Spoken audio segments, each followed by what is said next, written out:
Welcome back to the Model 3 of OB. In the previous session, we discussed about the concept of OB, its components, and its multidisciplinary approach. In the present session, so we are going to discuss about OB's foundations. So, although organizational behavior that we are studying pertains or developed in the last 75 to 80 years. Okay. Organizational behavior emerged as a distinct field around the 1940s, that is in between 1948 to 1954. That was very crucial moment for the emergence of OB. But organizations, but prior to that, it doesn't mean that there was no OB concept prior to 1940s. Yes, OB is there for thousands of years. Many organizations have been studied by the experts in other fields for many centuries. So if you take the Plato, the Greek philosopher, he wrote about the essence of leadership thousands of years ago. Later on, the Chinese philosopher Confucius extolled the virtues of ethics and leadership.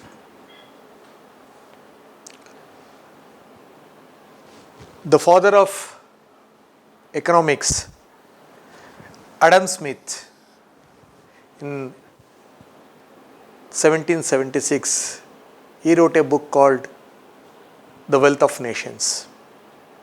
In that book, he advocates the division of labor. That's the fundamental change that took place. That although it was there, the division of labor was very restricted only to the families, but he brought it to the concept of factories or the organization. He says that the division of labor, if you give, so he gives a example of making a pin.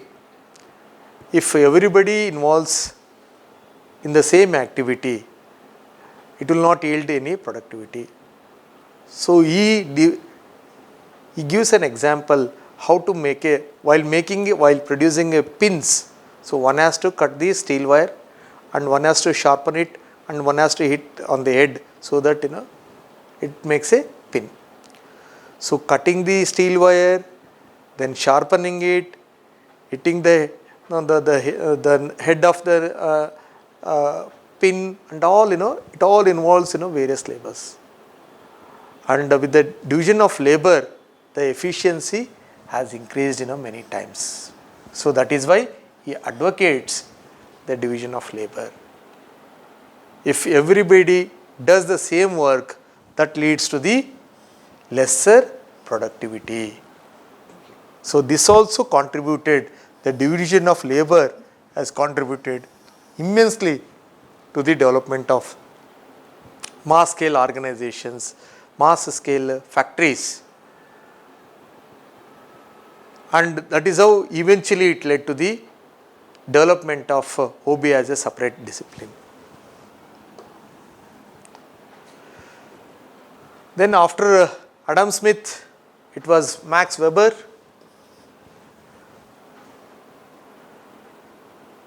German sociologist.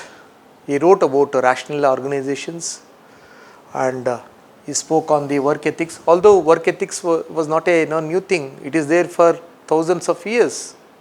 But he mentions in relation to the modern organization.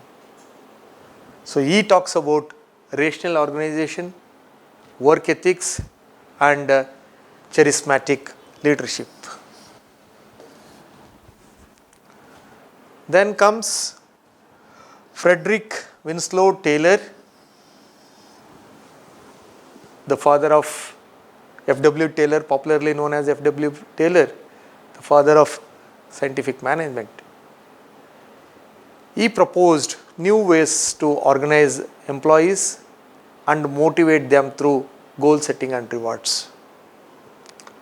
So in the previous session, I was talking about how he brought the various changes, and that led to the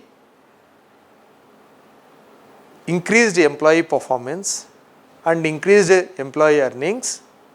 At the same time, organizations also witnessed higher productivity and lesser cost, because they came to know like this employee can bring or hold this much of work or this much of labor, and for them the production planning and everything become easy.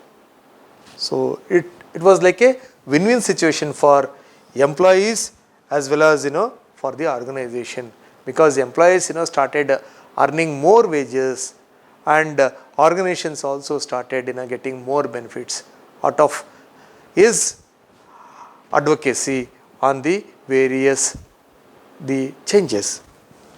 So Frederick Winslow Taylor, he started working. He joined a Midvale steel organization as a laborer and ended up as a industrial engineer.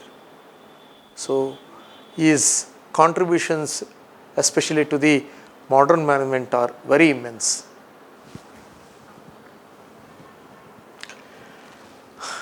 In the 1920s, Elton Mayo and his colleagues reported on how formal and informal group dynamics operate in the workplace. So formal and informal groups or group dynamics. So he studied, because prior to that, very the modern factories started, and they brought so many new changes, new work culture that was never seen in the history of human beings. So these factories have brought the different kind of dynamics, either that was informal or formal.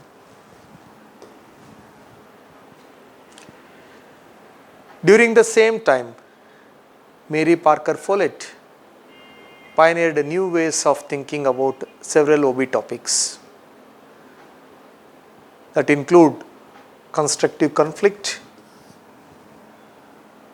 team dynamics, organizational democracy, the power, and the leadership. Of course, this leadership have been talked many times, right from Plato, Confucius and all. But Follett spoken with related to the Morgan organization.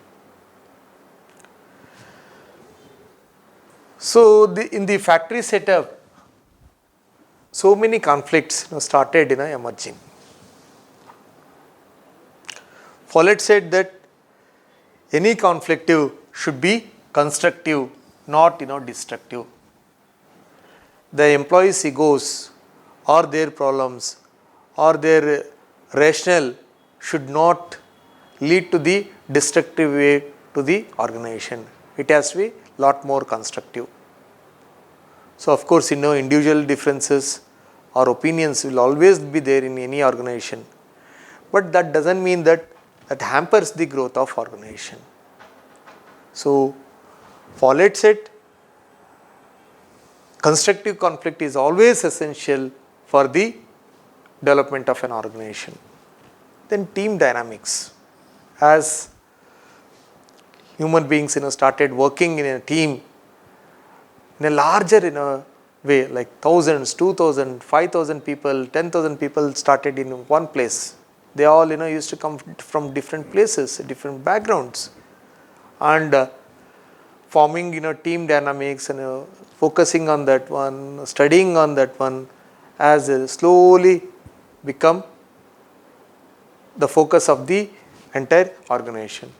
Then organizational democracy, because as the problems became more and more. So, Follett said that there has to be internal democracy or organizational democracy where both should given a equal opportunity to raise their concern or voice. Because sometimes organizations become, the managements of organizations become suppressive in nature. They don't want to listen to the people or the workers or the operational level or the mid level and all. So they just sometimes behave in a very indifferent way and just take my orders. That kind of tone that they will have. So Follett said that organizational democracy is very key for the development of an organization. Then power. Power is a very big topic. We have a separate module in that one. So organizational power and individual power. So power and politics we'll discuss. She identified how powerful few people try to influence the organization to the whims and fancies of their own. Of course, the leadership, it's already been talked.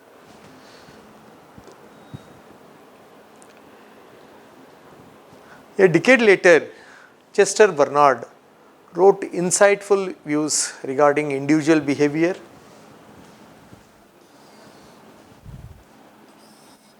motivation, communication, leadership and authority, and team dynamics in an organization setup.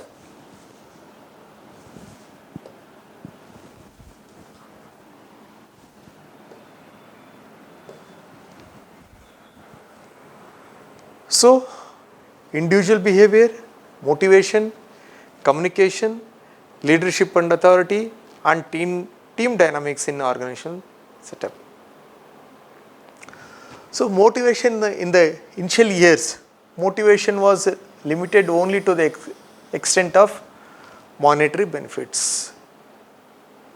Okay. Dissatisfied employees, demotivated employees will eventually become liabilities of the organization. So, it is the utmost priority of an organization to make sure that their employees are always motivated. Motivated employees bring positive vibes to the organization, and if they have any dissatisfaction or employees are demotivated for any other reason, that will also have a negative impact on the organization. In case if they bring in the negative impact, that is going to have the lesser performance on the organization, and lesser performance and lesser effectiveness. So it's all like linked like a chain. Then communication. So communication, either it could be upward or downward. So upward in the sense from operational level to the top, downward means top level to bottom level. Then also Bernard wrote about leadership and authority and team dynamics in an organization settings. So all these experts have contributed with their own set of theories mainly focused on the behavior of human beings or behavior of individuals and how it is going to affect the performance of an organization. So we have seen in this historical tour right from Greek philosopher to the Chinese philosopher and even to the modern, very recently Chester Bernard, Follett and all the great the contributors. Apart from that, if you still go back and check OB concepts, although they are not mentioned, it pertains to the OB only, but the concepts of OB were all there when Egyptians built their pyramids, when Indians built the very large temples, and Sumerians the way they constructed, right? The list goes on, and the way the Chinese built the Chinese wall, the longest in the world. So they all used one or other OB concept, but the OB concept that what we are going to see have all belonged to the organization that have been emerged as a separate discipline in the last 70 to 80 years. So in this session, we discussed about the brief history of OB. Although history of OB is very long, but as far as our syllabus, our study is concerned, we restrict only to the developments or happenings that have taken place in the last 80 to 100 years. In the next session, we are going to discuss the OB and its contributing disciplines.